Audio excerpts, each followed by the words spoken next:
Hey everyone, you're listening to another episode of the All Things Private Practice podcast. I am here today with my guest, Jenn Fredette, who is a psychotherapist, also a marketing specialist. And we are going to talk about marketing from a different perspective today in terms of looking at it as storytelling and how that can really align with your clients and feel more natural and authentic. So, Jenn, thanks for being here and making the time. And I'm excited to have this conversation. Yeah, me too. I'm excited to be here. I got to tell you, just thinking of stories, like looking at your background, there's like all of these stories going on, and I'm finding myself distracted. So, uh, Which yeah, story did you want to go with behind me? is that the, is it the mountain? Who is like right behind you? Oh, like right here? Yeah, yeah, yeah. Yeah, so I'm a big Game of Thrones fan, and I think the Hound is my favorite character for a lot of reasons. Hmm. So my wife had her friend, who's an artist, paint the scene of the Hound and Arya together and put our faces on their bodies. I love that. Yeah, it was a pretty cool gift. I was pretty psyched about it.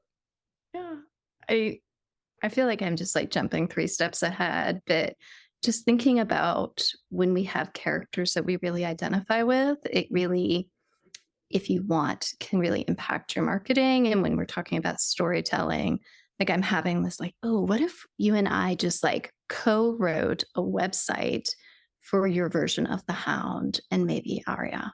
And like, who are you? Who is your ICA, et cetera? Yeah, for sure. I think marketing gets a lot easier and more it feels more natural and comfortable for people when they can drop into like the fun parts of it. And I Mhm. think that when we can identify with characters, we can then use that in terms of how that shows up for our therapy practices. So I talk about this a lot in my content creation and marketing courses where I ask people to choose their favorite character from a TV show or a movie and think Mhm. about why would they be picking up the phone to come to therapy? Like, what would be going on in their lives um, if they were like, "Hey, I need a therapist"? Because Mhm. a lot of us, I don't really know your background that well, but a lot of us, I would say, if I had to conservatively guess, I would say like 98% of us in the mental health space have no business awareness or training, and Mhm. grad school didn't help us with that. So when you ask people to start marketing, I think the initial reactions are like, ooh, gross, ick, salesy. I don't want to do it. I don't want to, it feels unnatural. It feels like Mhm. uncomfortable. But if you can get into the mindset where it's literally just storytelling, right? To connect and create this relational um, connection, I think it gets so much easier. That's true. And I would even say, so we don't know that we get training in marketing. And I don't think our grad school professors think that that's what they're doing. But a lot of, let me back up. So, marketing is a big, broad subject, right? There's lots of different things that fall underneath it. And one of the most important core pieces, whatever marketing strategy you're using, is messaging, which is part of what we're talking about, right? Storytelling in your marketing. Messaging, if we go back even further, is often connected to copywriting. And the main form of copywriting that most big brands, small brands, everybody in between use is direct conversion copywriting. Direct conversion copywriting was inspired directly by Freud's nephew, who picked up on some of the things Freud was doing. I was like, that's fascinating. What if I apply this to sales strategy? And so, actually, a lot of our clinical training is at the foundation of what happens in marketing. And often it's just done in a much more shallow way. Does that make sense? Makes perfect sense. I actually love that perspective because it takes it away from the fact that like we just don't have these skill sets, right? Because we Mhm. do. And I talk with clinicians all the time like how you're an expert at building relationships, you're an Mhm. expert at connecting. But then when it comes to like content creation or copywriting, it's like I don't know what to say, right? Yeah. And when I audit websites, when I audit Psych Today profiles, I can almost give the same feedback in a copy and paste form because it's Mhm. always the same, right? Like it's like talking way too much like a clinical like Mhm. DSM-5, talking Yeah. way too much about yourself, um, discussing every training and modality that you use and incorporate. When in Mhm. reality, if someone is struggling, they just want to know that you get it. They want to kind Mhm. of get a sense from the words on your Mhm. webpage that it's going to feel comfortable for them to talk to you. Yeah. And I think that's so much more important than anything else that we could be doing. Yeah. I agree. I wonder, do you have a sense of why people default to the place, especially of like talking about themselves and talking about credentials? I have Yeah. ideas, but I'm curious about I what you I think. think it's like it's born out of perfectionism and not incompetence. That's not the right word. That might be a Freudian Mm, slip. It's born out of perfectionism and imposter syndrome. It's almost mhm, as if like I have to prove my competency. Uh, mhm, I have to really let you know that I am the expert. mhm, When I do these audits, the ones that stand out to me for because I always ask people like, pay attention to who you would call and why, and who mhm, you would not and why. mhm, And more often than not, if you're reading a profile that's like me, then the client experience is like, who the hell are you talking to? It's certainly not me. It's certainly not my struggle. But I mhm. do think it's coming from a place of either insecurity or a place of like, I just have to prove my competence so you know that I know how to help you. Yeah. I Your think thoughts? so. I agree with all of that. And I was just thinking about coming back to the way that we're taught that a lot really gets grounded in you need to have a certain level of expertise to do Yeah, this, yeah, which is actually a way to distance ourselves, I think, from the power that exists in this relationship just by the fact that you are going to be the one who holds the container. And for so there's sure. often this move of like, if I could be the expert, then people will come to me Yep. versus can I be the attuned person who can see them even in a Psych Today profile or something as small as like a call to action button on your website that somebody's like, oh, you really get me. Um, and it's weird. We actually, when we are so focused on expertise, we are disempowering ourselves and not actually showing the really amazing work we do with people. Yeah. Yeah, absolutely. I agree 100%. And I think that authenticity plays a big factor. And I think that authenticity and vulnerability go hand in hand. And Mhm. it's like the more I share about myself, or if I disclose anything about my own struggle or relatability, this Mhm. now means I'm unethical or unprofessional. In reality, that's really what your clients want because they just want to know you get it. They just Mhm. want to know, like, you see them, you can affirm them, you can validate, you can hold that space. Um, I talk about this publicly all the time, so I have no problem talking about it now. But for a lot of my life in my 20s, late teens and 20s, I had a massive gambling addiction. And it Mhm. was really hard to find a therapist who got it. And Mhm.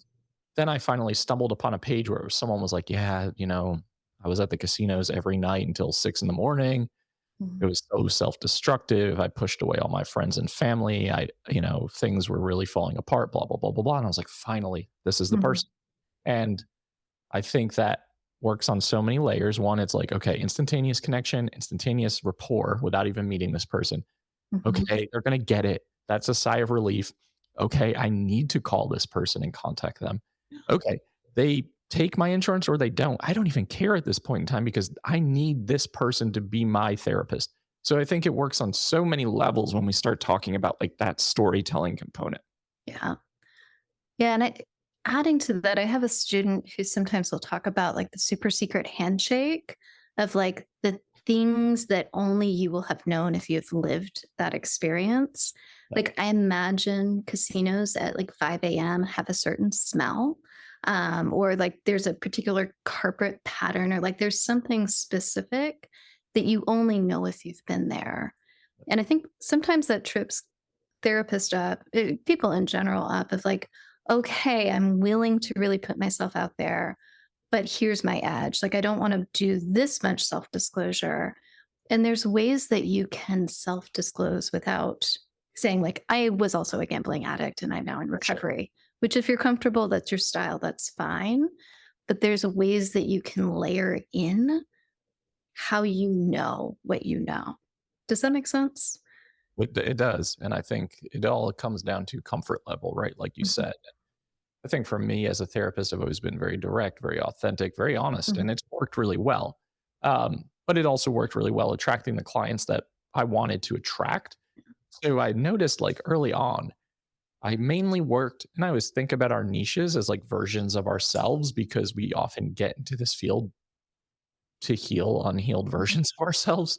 Mhm. Um, And I remember starting off, like, my main target client pop was like young male identifying adults who were struggling with addiction and recovery. I was like, okay, well, this is my jam. I know it inside and out. Mhm. And I was like talking very clinically, very robotic, very like quote unquote professionally in my Mhm. pages. And I wasn't getting the right calls. And I just remember one day being like, I'm going to rewrite my site today. And I just Mhm. remember like writing, okay, asking for help is vulnerable. Vulnerability can be fucking scary. And that is okay. And I was like, Mhm. delete, delete, delete. I don't want to save that. I don't want to publish that. And I was like, why do I care so much? So I just published it. And I started getting calls from young adult men who were like, I feel like I can talk to you because you cursed in your content. And that was like Mhm. this epiphany moment where I was like, oh, this is all this is about. It's just about poor relatability and like, Yeah. I think relatability is accessibility. I think that for so many reasons, especially for groups of marginalized folks as well, because again, quote unquote secret handshake. But more importantly, this idea, right, of like, I'm going to come into therapy and I'm not going to have to completely retell my story because you're Yes. going to get some of it. Maybe not the individualized specifics, but you're Mhm. going to get the pieces that are really hard for me to open up and talk about. Yeah, I agree. And I think the other piece is you're going to know where I might go into avoidance, Yep. right? Like in a way that if you haven't had some lived experience, you might not know there's this whole other patch here, or ways that I might temper how I say what I'm about to say to you. I think about this when I work with people who are trans and non binary, and I'm not. I always tell people, I'm like, what white supremacy wanted me to be other than a woman, like cisgender, et cetera, et cetera. And there are places where I've had to do a lot of consultation so I know what that shadow area is because I just don't have that lived experience. Yep. And I think in our marketing, we're wanting to choose places where we're competent. And if you have lived experience, you're competent. The other thing I see, and I work with a lot of people who don't just do individual work, but end up doing couples or family, or like I had a couple of people who do multiples. They work with the poly community, which is really interesting. And whenever we're working with groups, I often find that people aren't just trying to work out where they have been, but especially with couples, like, what happened to my parents? And like, let me figure this out. Or when I started, I also marketed to young guys in their 20s because I was really trying to figure out my younger brothers. So it was like young dudes in tech, like balls to the walls, you're ready to go. Like, I will call you the fuck out. I charge $200 an hour. I know you're young and poor, but I'm worth it. And so trying to figure out my relationship and the transference there, right? Like big sister, like how am I going to work that out with not my brothers? So that's what's so fun about this work is you get to grow and get paid for it. Yeah. And I think the beauty in this, right, when we're talking about marketing, when we're talking about ideal clientele, when we're talking about anything in this Mhm. profession, is that it's constantly evolving. Like where I started out at in 2016 is not where I ended up. And Mhm. I cannot tell you how many iterations I had of websites and Mhm. content and epiphany moments of like, oh, this is where my content should go and this is what feels relatable. And your niche also evolves over time. So like Mhm. whether it be through your style or your personality or the populations you like to serve, I think that Mhm. continuously evolves with like more training, more experience, more life experience, more mistakes that you make along the way. And all of that stuff really helps you kind of cultivate the story that you're telling. And storytelling and marketing, also for those of you listening that are like, I want diversified streams of income, I want to go into Mhm. coaching, I want to go into other areas. Storytelling's key. Like your sales pages have to tell the story. Your sales pages have to place people in those environments or those moments so that they can sit there and say, I do want to go on this retreat because I need to be sitting in this room or being a part of this, or Mhm. this is specifically created for me. And I Mhm. think the more we can get creative, and because you mentioned the stuff behind me, like if we can Mhm. drop into our inner child and that fun creative, like excited mentality, it's a lot easier to get into a flow state and get more Mhm. comfortable with your marketing in general. Yeah, I'm with you on that. And as you're talking about storytelling, I feel part of me, I guess probably a younger part, I was like, but Patrick, like, how do we tell stories? Which I know an answer to that question. But I think sometimes when we're talking about these marketing concepts, they sound really simple on the surface. Like, well, just tell more stories on your website. And I can imagine listeners like, okay, yes, I'm on board, but like, how the hell do we do that? Like, what do we do? And I know, at least for me, one of the most transformative pieces in my marketing was recognizing that they're not even patterns, they're sort of like these no recipe recipes for how you can do these kinds of things, that there are structures, there are templates, not that you have to plug in, like it's not like a Mad Libs, but like here's some structure you can follow, very much like particular interventions you might engage with clients. Is that your sense of storytelling, or do you just sit down and it comes? I just sit Sounds. down and it comes. I Mhm, that's why it's so hard for me to sometimes, like, teach other people how to mhm, have my process, because my process is just very different for people. I think for a lot of neurodivergent folks like myself, our processes can't really be feeling like it's confined or constricted, or like I have to mhm. operate within this box. So Yeah. my process is like when spontaneity and creativity hit me, I just follow it. And then Mhm, I can be so hyper focused on it that it can take me down a path for days. But mhm, that's where my best work comes. If I said to myself, all right, here's this template, sit down, do it from this hour to this mhm, hour, I will fuck off and do other things, and I will be mhm, scrolling on my phone and like doing, I just won't, it won't get done. mhm, So I think it just depends on your style, your brain, the way that your thinking processes work. And I mhm, think for some people, they really want that template for mhm, sure. Like they're like, without it, I feel so lost mhm. and I need to anchor into something. So talk a little bit more about your process for those who are listening and are like, yeah, templates, like having some structure, that's really my jam. So, and I want to say, like, I don't do straight up templates. And if you were an online marketer and you click on just one or two Facebook ads, you will be inundated with all of this stuff. So I've bought so many templates over the years just to be like, oh, what are other people doing? And I don't think I'm neurodivergent, but I do hang out sometimes in that space of like, yeah, no, I don't want to fucking do it that way. Like, I'm going to do it my way. Yeah. So often, the ways that I like to sit with people is it's not so much about having to follow a certain way, but having some boundaries, having some containment, and having an awareness of what we're trying to move somebody to. Right. If we're having a conversation with somebody, especially like a client that we're wanting to help move them towards an intervention, we're going to follow often a certain path. It might be very intuitive. And then you like sit down after, you're like, oh, I was doing this and this and this. And so there's a lot of copywriting formulas that for me feel really helpful in guiding the process of whether it's customer journey or really trying to move people to a conversion, right? A sales conversion or just taking the next step. So typically what I like to do with students is start to teach them building blocks that you can then apply in a variety of ways.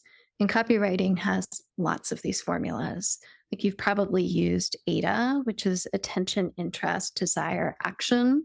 I really like paths because I'm a pretty direct person and just want to get to the heart of the matter. So it's naming the problem you agitated, or clinically, we would talk about amplifying it so we can really look at it. You then copywriting says you discredit all the things that they've tried before. I like to think of it as I'm going to validate all of the hard work you've put in before you ever came to try to come to me to solve your problem. And then solution. And the solution there, where I see my students get tripped up, is, well, I'm the solution, right? So just come and work with me. Right. And you are never the solution. You're just a person. You're somebody who's going to hold the container to help people get to where they're going to get, Yeah. right? So coming back to like gambling addiction, the solution wasn't that you go work with this person. The solution was that he would help you work through a process to get to a place that you could be more grounded. Right. And like there are probably a variety of components to that. So often, like those are the core building blocks. It's like being able to beat eggs for your scrambled eggs. You might make a souffle, well, you'd have to separate your eggs in that case, but you might make an omelet, scrambled eggs, like whatever you're going to make is dependent on who you are and what you want. But you can build these sets of building blocks and create things like a sales page or an email sequence for people who are wanting to do more than just one on one or like therapy work, essentially. For Is sure. that all landing? Do you use Yeah. any copywriting formulas in your stuff? Nope. But again, to everyone listening, don't do what I do. When I do coaching sessions and we do like content creation courses, Mm, what we try to do is break out of the black and white thinking of like, this is how a therapist is supposed to present. So we'll take stuff that mhm, feels really simplistic, right? Like anxiety, depression, trauma. I always go with those mhm, three because those are like the big three when we're talking about a mhm, lot of content creation around like, I will help you through your anxiety, depression, trauma. Let's start breaking that down without saying those words. Like, mhm, let's start explaining and describing what it's like to live with anxiety mhm, from a physical standpoint, from a somatic standpoint, from an emotional place, from how does it show up in friendships and relationships and at work. Then what will start to happen is like, it feels very broad. It feels very general, like, oh, tension in my stomach and like worrying mhm. about every little thing. Then, as you get more and more comfortable, what I start to see is that people start incorporating actual examples of like Yeah. their own life, their own experiences, etc.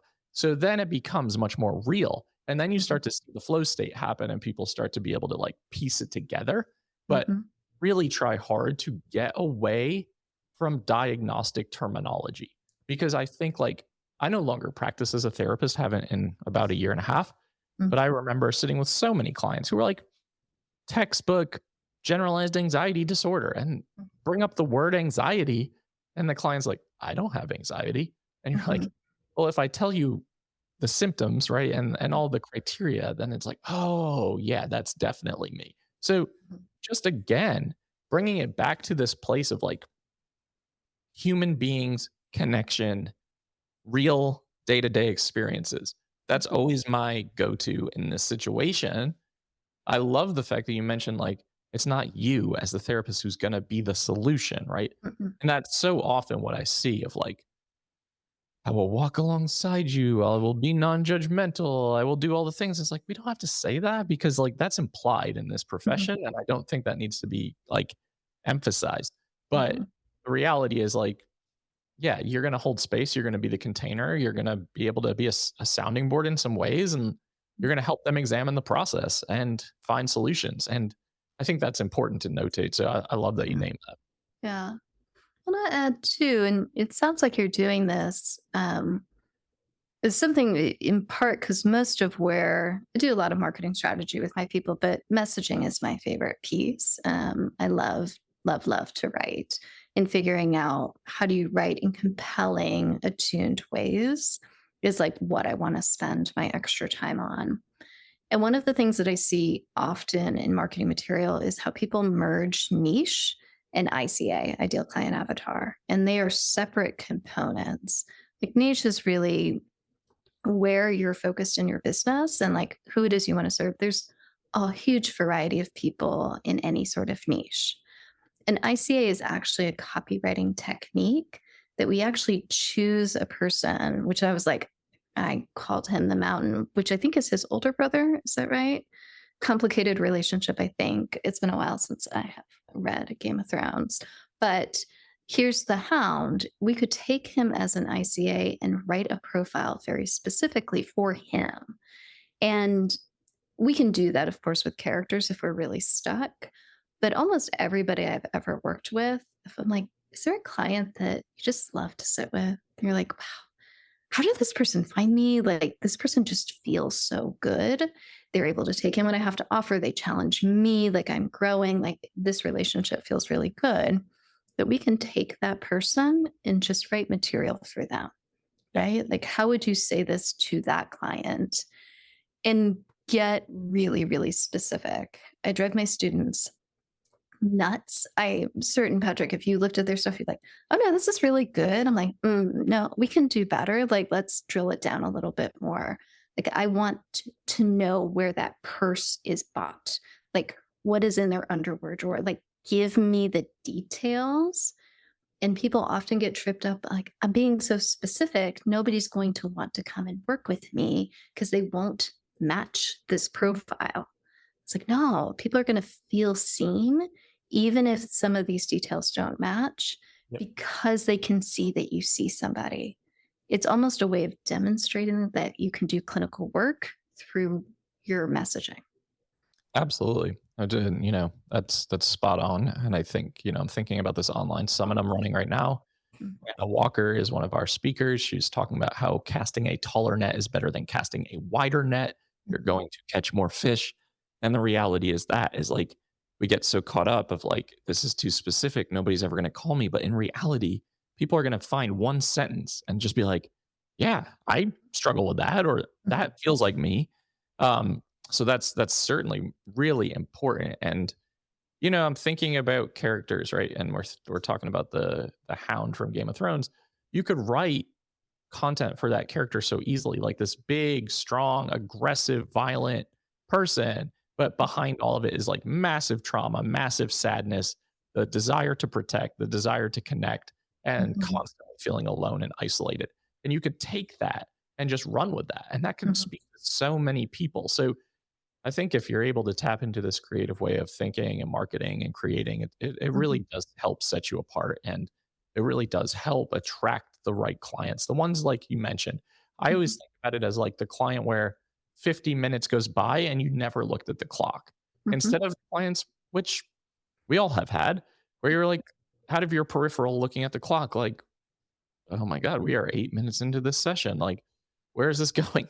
But mhm, so I think we just have to be honest with ourselves about that stuff too. And I think that can be complicated for mental health professionals to say, I really mhm. enjoy this and I don't enjoy this. Well, you could tell me your experience. And I've been practicing almost 10 years now. So I mostly have people that I don't look at the clock for. And what I have noticed over time is when I'm having those sessions when I am feeling more agitated, like, where is this going? Like, what are we doing? I am massively triggered when people go to helpless places and like can't step into their own power or their own competency. Like, that kicks all my stuff up. And what I have found in my marketing that is really important for me to do, so what marketing would call lead qualification, but for me is really just helping people have informed consent. That if you work with me, this is my style, this is how I show up. And I'm not going to just be like, and this is what I do, A, B, and C, because that's just boring. But I'm going to walk you through, like, imagine yourself in this process. This is what I'm imagining you would say. This is what I'm imagining I would say. I'm not using the phrase I'm imagining, I just tell the story. That I've found now when I have consult calls, people are just ready. Like, I've walked them through where I want to start with people.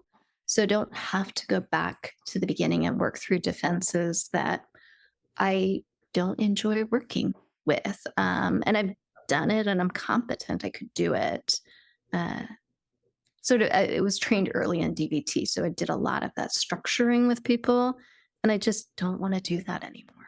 Um, Yep. And I want to just say and emphasize that when you say, I don't want to do that anymore, for all of you listening, when you feel a certain sort of way about that, mhm, is that's okay. And it's important to get honest with yourself.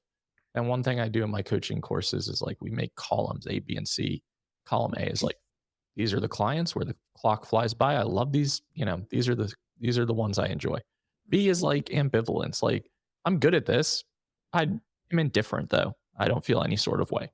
C is like I don't want to work with mhm, this personality type, with this struggle, this area of concern. We have to get honest about column A and C. I think that mhm, you have to constantly reevaluate those things throughout your private practice careers and journeys because those things are going to change. The things that you might feel really passionate about today, you may not really enjoy in a year. mhm, And the more life experience and training and professional development, those interests are going to change. And another thing that stands out to me is like you're talking about these clients that you really love and you describe those experiences, right? Write that stuff down. Like, what are those clients saying in sessions? What are those Mhm. clients coming in for? What are those clients like struggling with? Those are the pain points that you can hone Mhm. in on if you want to create that narrative or that content that says, like, this is my ideal client, this is my avatar, this is who I help. Mhm. So those are that's great, like, free market data and Mhm. research when people are just telling you what they're coming in for and what they're Mhm. struggling with. I mean, it cracks me up sometimes when I see marketing programs advising therapists to do market research, like go out and specific. I'm like, you already have people who are literally paying you. Like, Yeah. maybe let's just expand your notes a little bit. Yep. When I was actively building my practice, something I'm really grateful I did, I don't do it anymore, is I used to always have a direct quotation from the session and then I'd write the rest of my note. And so when I was rebranding and rewriting my current website, I was able to flip through and be like, oh, I actually am hearing a lot of my clients use the phrase, oh, I'm intrigued by that, Jen. And if two or three clients use a phrase consistently, I feel okay using it in my marketing. It doesn't feel like PHI. Right. And so I was able to be like, oh, I'm going to use this. And a lot of my calls to action on my therapy practice website are I'm intrigued, I'm in, like phraseology I'm already hearing from current clients. Yep.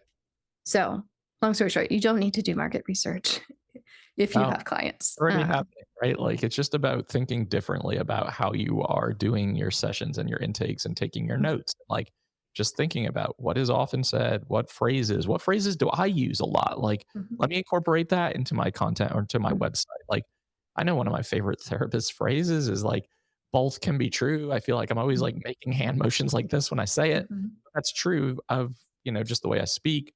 mhm, Um, I curse a lot.